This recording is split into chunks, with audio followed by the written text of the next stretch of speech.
Piletina sa krompirom spremljena u fritezi na vrući vazduh. Ako te zanima kako sam ovo napravio, ostani do kraja ovog videa i uživaj u istom. Evo šta nam je potrebno za današnji recept. Imam 2 bataka i 2 karabataka. Imam 2 manja krompira.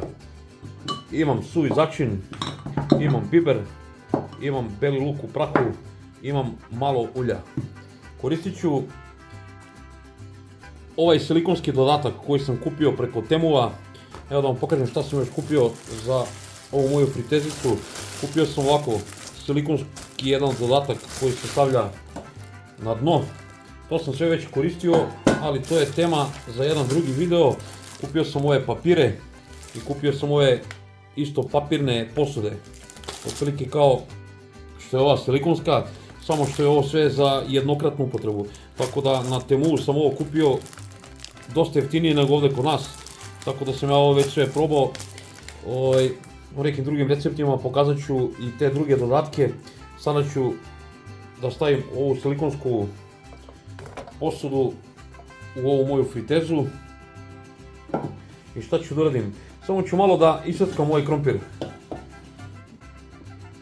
Koji ću da ne bude ovako. Znači neke onako srednje komadići. Neću to nešto mogu ni da seckam. Čisto malo da smanjim.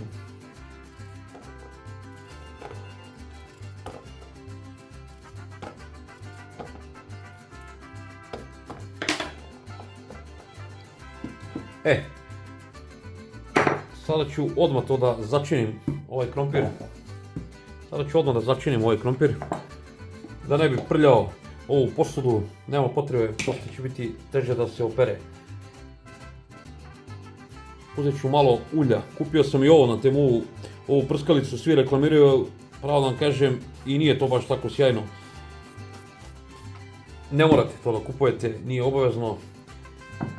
Meni je više ovo zbog krompira, da pržim samu piletinu, ja ovo ne bi ni uljio, znači bilo bi bez ulja. Znači evo stavit ću malo ovako suvog začina. Tu ću da ubacim i ovu piletinu, pa ću sve zajedno da promešam. Ubacit ću malo bibera. Vi stavljate ono što vi volite po ukusu. Stavit ću beli luk u prahu, pa ću to sve ovako rukama da promešam. I onda ide na 200 stepeni na 20 minuta. Nakon 10 minuta ovo ćemo da promešamo, to jest da okrenemo. Evo to sam lepo utrljao. Evo kao što vidite, ovo spremam za dvoje. Za mene i za moju ćerku. Rasporedit ću ovako. I sad ide u fritezu. Moju fritezu sam ja već koristio, ovdje gore imaju uputstva koliko šta treba da se... Ja, pravo da vam kažem, nisam se držao toga, ja sam ovu fritezu već koristio, tako da ovo je jeftinija friteza, znači imaju i jeftinije i skuplje, ova je bukvalno najjeftinija, ja nisam vidio jeftiniju, ja sam ovako podesio na 200 stepeni i stavit ću 20 minuta. Evo ovako, nakon 10 minuta izvadit ću i okrenut ću, tako da vidimo se za nekih 10 minuta. Da vidimo nakon 12 minuta, pošto sam zaboravio na trenutak, evo pogledajte kako izgleda. Sada ću ovo samo da okrenem ovako sa viljuškom, malo da promešam, da se spremi i sa druge strane. Normalno kao da pržite u tiganju, samo što ne morate da se cimate, da stojite, da vam nešto prska. Evo kao što vidite, sve zavisnosti od jačine vaše friteze će i zavisiti vreme koliko će ovo dugo da se sprema. Kao što sam rekao, ova moja je možda i najjeftinija na tržištu. Sada ću da vratim, ona može maksimalno da radi pola sata. To sam video u uputstvu. Znači pustit ću je sad do kraja pa ćemo da vidimo. Ako ne bude dovoljno bilo pečeno, daćemo još 5 do 10 minuta, nikakav problem. Evo, upravo je prošlo 20 minuta, za to vreme sam ja pravio salatu. Evo pogledajte kako to cvrči, kako lepo izgleda. Sada ću samo da pipnem da vidim da li je ovaj krompir pečen ili pržen. Kako se uzme. Moram na trenutak pauzu da stavim da vidite kako to izgleda. Okrenut ću još jednom. Evo, promešao sam i vidio sam krompir nije pečen. Ja ću sad ovo vratiti još na 10 minuta. Znači sveukupno bit će pola sata. Evo, prošlo je još 5 minuta, sveukupno 25 minuta. Pogledajte kako to lepo izgleda. Moram samo da vidim da li je ovaj krompir gotov. Da li je mekan. Ja bih rekao da jeste. Ali, pravo da vam kažem, ja ću ovo još jednom da promešam. Da vidim kako je ispod.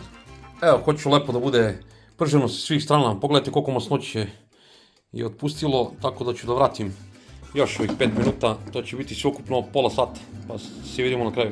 Evo, nakon pola sata da vidite kako to izgleda. Pogledajte, ovo je gotovo.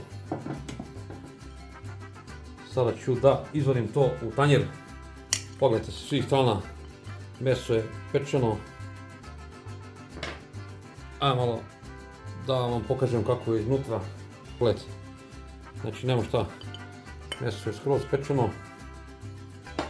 Sada ću da izvadim i ovaj krompir.